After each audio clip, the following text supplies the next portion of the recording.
Hi, it's me again with Corel Draw Tips and Tricks, and this is going to be a short little video. I don't know how many times I've drawn a Wreath.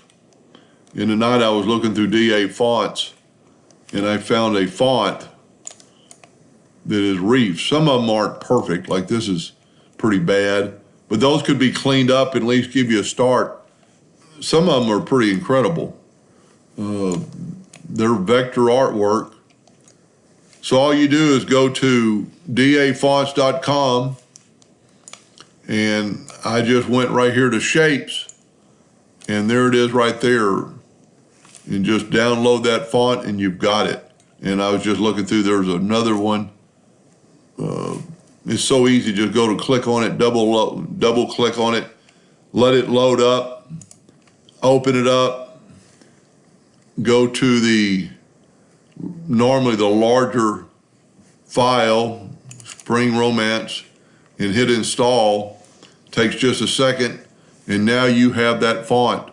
So remember Spring Romance, and we'll go to Corel Draw, back to Corel Draw, and we'll take this text, and these are the non-capital letters, and I didn't go through the whole alphabet, and the other one was Spring Romance.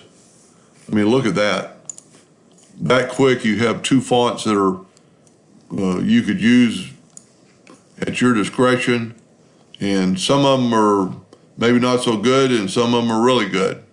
So if you needed some embellishment around something, that would help you out.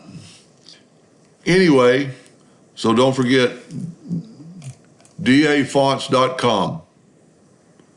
DA font, I always add an S, but it's dafont.com. Hope that helped a little bit. Thank you for watching.